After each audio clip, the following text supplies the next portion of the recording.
look at these examples. Here I mentioned similar words but for different functions. Okay. Now look at first sentence. She is very pretty. And in second sentence, she is pretty good in cooking. Now you can see pretty here in first sentence and pretty in second sentence. So now look at this. She is very pretty. Here pretty is used as a adjective because it modifies she. It is her quality. She is very beautiful, and very defines it degree, and it is an adverb of this adjective. Okay, but now look at this sentence. She is pretty good in cooking. Now pretty is defining here modifies good word. So it is the degree of her goodness. What? Pretty. So here pretty is used as an adverb of degree.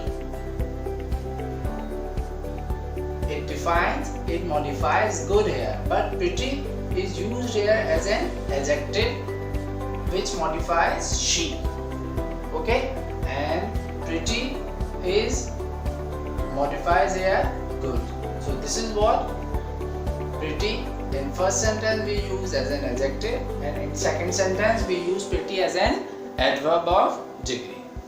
Okay student, so in second video I told you that it is not fixed that a word is used in one sentence is adjective. So in the second sentence it is used as a adjective. No, it depends on the function of the word, that what sort of function it is using, it is showing. Okay, now look at the second sentence. He likes this car.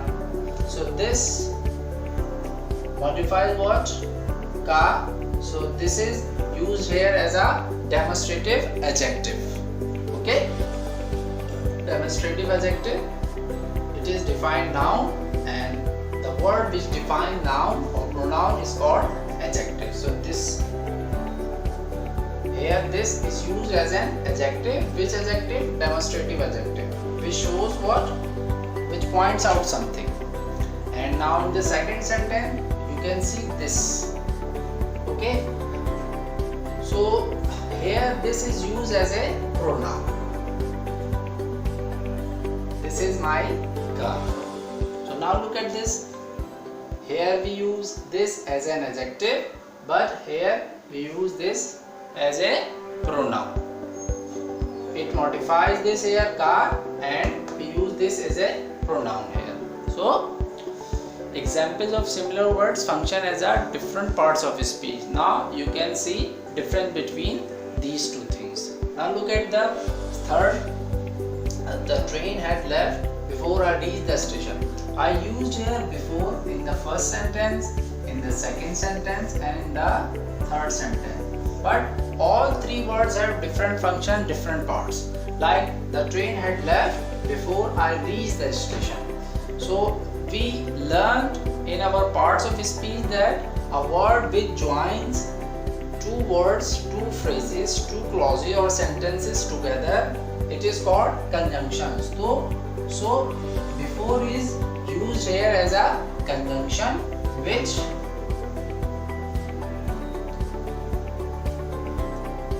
join what?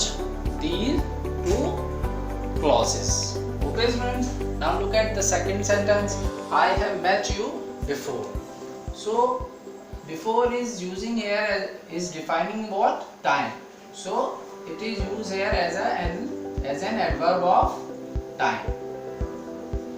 Okay, I have met you before. This shows what? Time. And time of what? Of meeting.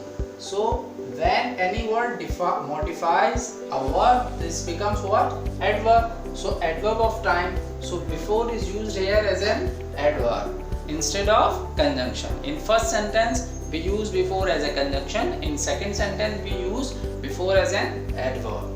It depends on the function of the word, what sort of function it is using or it is applying in the sentence. Now look at the third sentence. You are sitting before me. Now look at this, students. It is what? Pronoun. Noun or pronoun. So we learn in parts of speech that preposition comes before noun and it makes a relationship between a noun or pronoun to other parts of speech. So it's making what?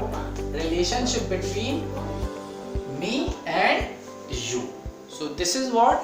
Preposition. So we use before here as a preposition. So okay students, now you have got the idea about this, that it is not mandatory that when we use any parts of speech in sentence it remains the same, but it works, it depends on the sentence, it depends on the function of the word, what sort of function it is applying in the sentence. Okay, so we can use different parts of speech in order to make the sentence on the basis of their function. Okay students, this is what our first lecture about grammar. So these are the differences between grammar, and in order to understand these different sort of things we have to practice hard, we have to learn these sorts of grammar rules bit by bit. I hope you got the idea about it. Inshallah we will soon meet in second lecture.